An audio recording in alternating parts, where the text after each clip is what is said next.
Hi friends, welcome to Vani's kitchen. நம்ம கேக்கு சாப்பிட்ணுன்னாலே பேக்கரிக்கு தான் போவோம். அதிகமான செலவில் செய்வோம். நம்ம வீட்டில் செய்யணுன்னா நம்மளுக்கு ஓவன் தேவைப்படும்ன்ட்டு சில பேர் நினைப்போம். ஆனால் இப்போல்லாம் அப்படி இல்லைங்க. நம்ம வீட்டில் இருக்கிற நம்ம சமைக்கிற பாத்திரத்துலேயே நம்ம கேக்கு பேக்கரி ஸ்டைலில் நம்ம சூப்பராக செய்யலாம். அதை எப்படி செய்யலான்ட்டு வாங்க சூப்பரான முறையில் நான் சொல்லித்தரேன். கேக்கு செய்கிறதெல்லாம் ரொம்ப கஷ்டமே இல்லை, ரொம்ப சுலபம்தான். பாருங்கள், நான் ஒரு 6 முட்டையை வச்சு எவ்வளோ பெரிய கேக்கு செஞ்சுருக்கேன். கிட்டத்தட்ட ஒரு கிலோவுக்கு மேலே தான் இருக்கும் இந்த கேக்கு. அதை 3 பேட்சாக நான் கட் பண்ணுறேன். பாருங்கள் எவ்வளோ அருமையாக வந்திருக்கு பாருங்கள்.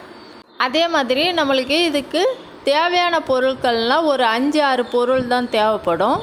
வேறு எதுவுமே தேவைப்படாது. மைதா, முட்டை, சீனி, பேக்கிங் பவுடர், வெனிலா எசன்ஸு, இவ்வளோ தாங்க.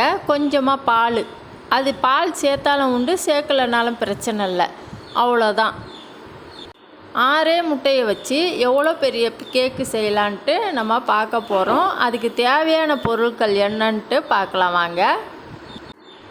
நான் ஒரு டம்ளர் எடுத்திருக்கேன். இந்த அளவுப்படி தான் நான் மைதா, சீனி எல்லாம் அளந்துக்க போகிறேன். இந்த டம்ளரில் 2 கப் அளவுக்கு மைதா எடுத்துக்கிறேன். அதை ஒரு 3 தடவை நல்லா சலிச்சிக்கிறோம். 2 ஸ்பூன் அளவுக்கு பேக்கிங் பவுடர் இல்லைன்னா பேக்கிங் சோடா, அதாவது நம்ம சமையலுக்கு யூஸ் பண்ணுற ஆப்ப சோடா தான் அது.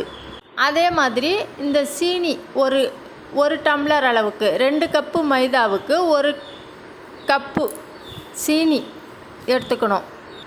அந்த சீனியை ஒரு மிக்ஸி ஜாரில் போட்டு நல்லா பவுடர் பண்ணிக்கோங்க.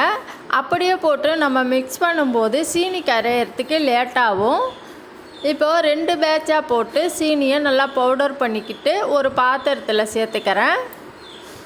ஒரு பாத்திரத்தில் ஒரு 6 முட்டை உடச்சி ஊற்றிக்கிறேன். உடச்சி ஊற்றிட்டு அதை பீட்டர் வச்சு நல்லா மிக்ஸ் பண்ணிக்கணும். நம்ம மிக்ஸ் பண்ணுறது அது முட்டையா இல்லை உளுந்து மாவான்ட்டு ஒரு கன்ஃபியூஷன் வரும். அந்த அளவுக்கு நல்லா மிக்ஸ் பண்ணிக்கணும். இப்போ மிக்ஸ் பண்ணிவிட்டு இந்த முட்டை கூடவே நம்ம 2 ஸ்பூன் சலித்து வச்ச பேக்கிங் சோடாவை சேர்த்து இந்த மாதிரி நல்லா பீட் பண்ணிக்கணும். உங்கள்கிட்ட இந்த மாதிரி பீட்டர் இல்லைன்னா நம்ம விஸ்கு வச்சு கூட செய்யலாம். அது கொஞ்சம் ப்ளஃபியாக வராது, இருந்தாலும் நம்மளுக்கு கேக்கு சாஃப்டாக கிடைக்கும். உங்களால் எந்த அளவுக்கு முடியும் அந்த அளவுக்கு, முடிஞ்ச அளவுக்கு இந்த மாதிரி பீட் பண்ணி எடுத்துக்காங்க. இங்கே பாருங்கள் எவ்வளோ உளுந்து மாவு மாதிரி பூத்து வருது.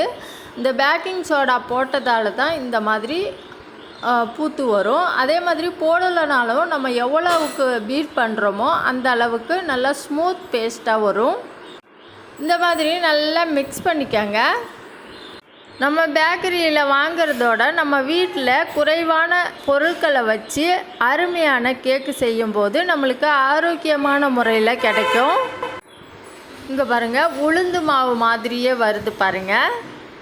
இப்போ நல்லா நம்ம என்ன செய்யணுன்னா, அந்த பீட்டரை நல்லா தனியாக எடுத்து வச்சுட்டு இப்போ ஒரு விஸ்கு வச்சுக்கணும். விஸ்கு எதுக்குன்னா, நம்ம சலித்து வச்சுருக்கிற மைதாவை ஒவ்வொரு ஸ்பூனாக எடுத்து இந்த மாதிரி அப்படியே தூவி விட்டு விஸ்கால் அப்படியே கிளற வேண்டியது தான். ஒரே சைடாக கிளறணும். இது எப்படி பாஸ்ட்டு வருதுன்னா, என் வீடியோவில் பாஸ்ட்டு வந்திருக்கா, அதனால தான்.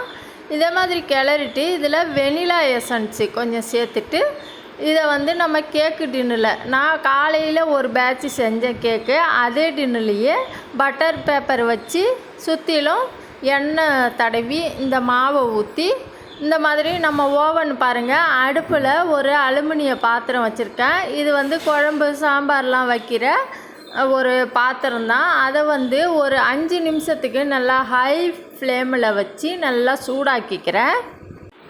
அடுப்பில் டஸ்ட்டுலாம் இருந்துச்சு, அதனால தான் தொடச்சி விட்றேன். இந்த அலுமினிய பாத்திரத்தை நல்லா மூடி போட்டு ஒரு 5 நிமிஷத்துக்கு நல்லா சூடாக்கிக்கங்க. சூடாக்கிட்டு 5 நிமிஷத்துக்கு பிறகு அந்த அலுமினிய பாத்திரத்து உள்ள ஒரு ஸ்டாண்டை போட்டு அந்த மாவை ஒரு 10 தடவை அப்படியே தட்டி விட்டிங்கன்னா அதில் உள்ள பபிள்ஸ்லாம் அடங்கிடும். இப்போது நம்ம நல்லா சூடான பாத்திரத்துக்கு உள்ள ஒரு ஸ்டாண்டு போட்டு அது மேலே இந்த மாவு கலந்த டப்பாவை வச்சு நல்லா மூடி போட்டு ஒரு அரை மணி நேரம் சிம்மிலேயே நல்லா வேக வச்சு எடுத்திங்கன்னா சூப்பராக அப்படியே பஞ்சு மாதிரி கேக்கு தயாராகிடும். செஞ்சு பார்த்துட்டு எப்படி இருக்குன்னு சொல்லுங்கள். தேங்க்யூ, பாய்.